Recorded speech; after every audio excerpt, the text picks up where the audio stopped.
In this video, we're going to talk about some new details about the Nintendo Switch 2 when it comes to just a lot of different things about the actual console. A lot of new information is coming out, so we're going to go over a lot of those details. So if you were looking forward to getting some more information and some more smaller details and some big things, like an exclusive game that's coming to the Nintendo Switch, a really fantastic game by the way, one that I actually reviewed on the original Nintendo Switch when it comes to the first game, you're in luck. This is the video for you. So first up, let's talk about that game. So Hades on the original Nintendo Switch. I ended up reviewing it. You're seeing some of that footage in the background right now, or at least you should be. And man, that game was incredible, and it is still incredible. They made a ton of updates, and developers really did support the game for a very long time. So when Hades 2 was announced, I was extremely excited. Hades was one of those games that was really close to the PS5 and PC version when it comes to visual quality. You can say that a lot for some of the indie games that came out. That was one of the cool things about the Nintendo Switch, is that some games were really great on the Switch because you had that portability. So obviously when Hades was announced, I was really excited, and I was definitely going to be picking that up on the Nintendo Switch too. But this isn't what I expected them to do. So over on Video Game Chronicles, their title of the article says Hades 2 will be a Nintendo Switch 2 exclusive at launch. In a new creator's voice video, developer Supergiant confirmed that the game, which was also planned for other consoles, will first come to Nintendo Switch 2. Now there is also a new update that happened on April 8th, 2025 at 3:50 p.m.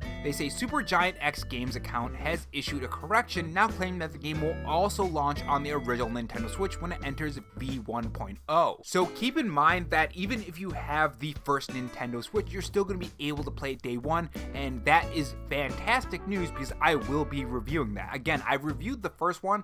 That will be in the description below and maybe even in the pinned comment, but there's also going to be a pop-up in the top right corner as well, so pick any of the three. It has about 20,000 views by now, I think, and it's a pretty decent review. People seem to have liked it, and yeah, I really enjoyed my time on that game. But anyways, let's continue to read the article. And then we're going to talk about why this is so cool to be on the Nintendo Switch over something like the PS5 or maybe even PC. But PC is a little bit different because if you buy it on Steam, then of course you can play it on the Steam Deck. But anyways, continuing. Roguelike sequel, or the roguelike sequel, which has been in early access for some time, will come to Nintendo Switch 2 later this year, but no specific information was provided on a launch date. Now that may be a little bit confusing to you because the article says Hades 2 will be Nintendo Switch 2 console exclusive at launch, so I don't think they mean the launch of the Nintendo Switch 2. I think they mean the launch of Hades 2, which comes after June 5th. I would assume so anyways. So when this thing's launched, it will be exclusive on the Nintendo Switch and Nintendo Switch 2 as an exclusive game. At first, anyways. It is going to come to PS5, Xbox Series X, and all that stuff. But man, this is really exciting because remember, the Nintendo Switch 2 can do 1080p.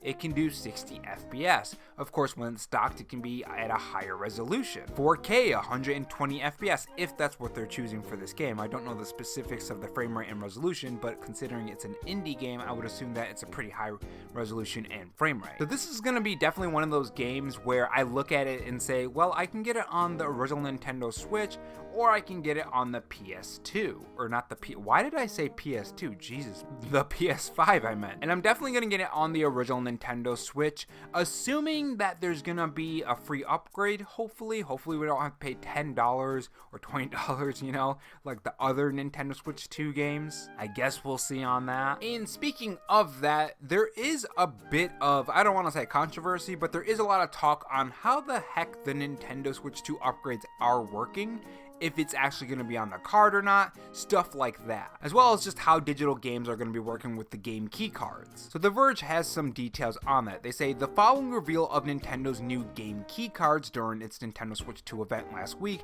we're finally getting more details about why they exist and how they can be used. So there was some confusion going back and forth between people on how exactly they work. If you were wondering, this video is for you, or at least this part anyways. Although they don't contain a physical copy of the game, Nintendo's Tetsuya Sasaki explained to GameSpot that the game key cards aren't permanently tied to a specific Nintendo account. The games can be inserted and played on any Nintendo Switch 2 console, allowing them to be borrowed, rented, or even resold. Now, he did describe how exactly it's going to work, especially when you put the actual card into the console and going through that process, and this is what he said. So key cards will start up on the console or system that it's slotted into, so it's not tied to any account or anything. And this part is very important on how it compares to other Nintendo Switch games that feature a download code. They say that behavior is different from the Switch games that Nintendo currently sells in retail locations, which features a download code instead of a physical cartridge. Those codes can only be used a single time and are connected to a specific Nintendo account, preventing them to be resold at a later date. And I think this part is the most important part. So if you're wondering if you need an internet connection, how many times do you actually need the internet connection, and that kind of stuff,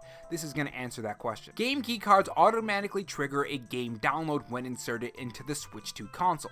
Once the game is downloaded and installed, an internet connection is only required when you launch the game for the first time. Now, they say this is according to the support page on Nintendo's own website, so this is straight from Nintendo. They continue to say that after that initial launch check, the game can be played without an internet connection as long as the game key cartridge is still inserted into the console. Now, they also say that you still do need the internet to actually download the game, so that part where you first put the cartridge in, you do need the internet to access that download. So this doesn't really solve the part where, okay, let's say in the next 10-15 years, Nintendo shuts down those servers like they did with the 3DS, right? Then that game is going to be no longer downloadable because it says the game itself isn't included on the game keycard. That isn't included. Keep that in mind. It's not actually on the card. This is just so you could actually download the game. But once it's downloaded and you connect to the internet, when you fire up that game once, then after that you don't need the internet connection. They also say the game key card must be inserted into the system in order to play that game. You can also still resell it, trade it. Like they said, you can do like renting. Like I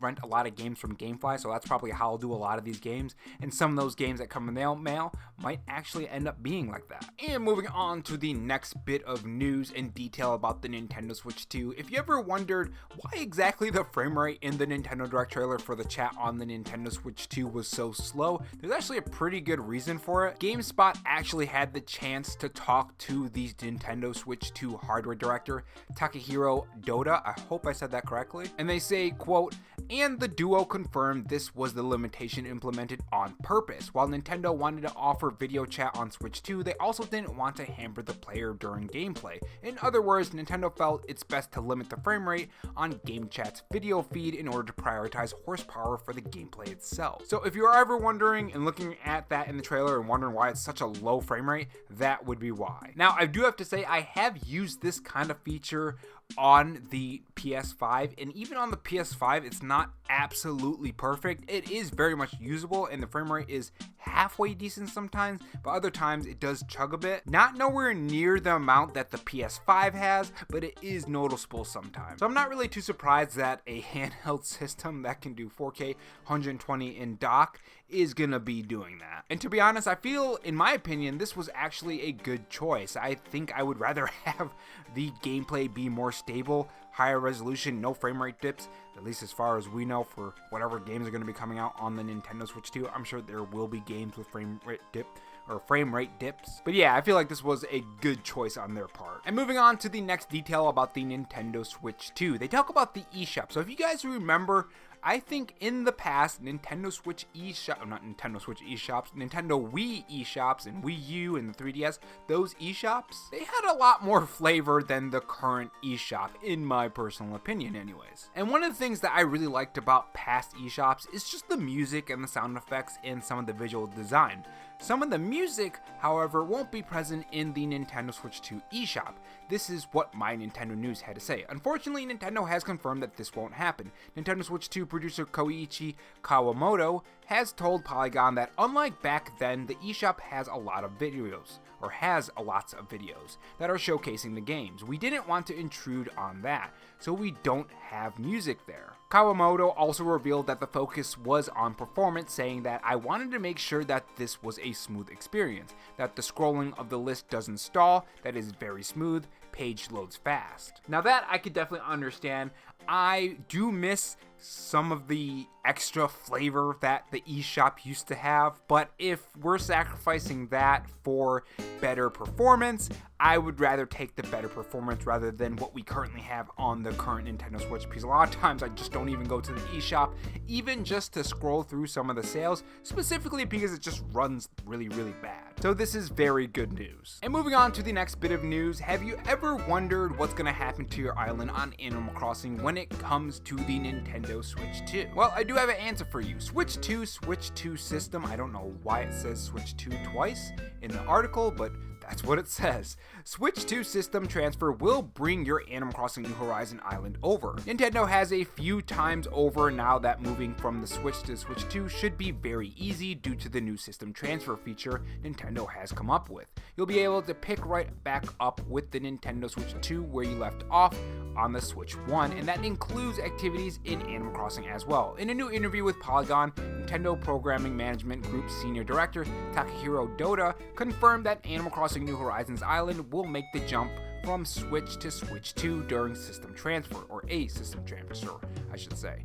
That said, make sure you know what this means. Your island will no longer be accessible on the original Nintendo Switch. So keep that in mind. If you transferred over to the Nintendo Switch 2, if you pop the cartridge back into your original Nintendo Switch, it will no longer be on that. And moving on to an update on Silk Song coming to the Nintendo Switch 1. Have come out and said some interesting stuff that kind of puts the worries for anyone wondering if it's still coming to the Nintendo Switch 1. So VGC has an article that's titled Hollow Knight Silk Song is still coming to Switch 1, developer reassures players. The game's presence at Switch 2 Direct made some think it had been moved to over next gen. And this is what VGC had to say. However, the game's appearance during last week's Nintendo Direct presentation focused solely on Switch 2 made some players fearful that the version for the original Nintendo Switch had been scrapped in favor of the next gen version. Such fears have now been addressed by Matthew Griffin, who handles marketing and publishing for Team Cherry, and this was his direct quote. Just to clarify, Hollow Knight Silk Song is coming to both Nintendo Switch and Nintendo Switch 2. So for anyone who is wondering that is your answer, which is fantastic news for people who are looking forward to that game. And that is all I have for you guys today. There was a lot today for the Nintendo Switch 2 and yesterday, so there's still a lot more topics, so make sure you guys do subscribe, have that notification bell on so you know when I upload, and I will keep you guys up to date with as much Nintendo Switch 2 news, rumors, not Switch 2 rumors, Switch 3 rumors. We're going to be covering that as well, don't worry. Yeah, there's already Switch 3 rumors, so we're going to be covering that. I don't even know what it's about, haven't looked into it, but I mean, it's just like the Switch 1 launch. Switch 2 rumors were around that time as well, and it's just kind of funny if you ask me.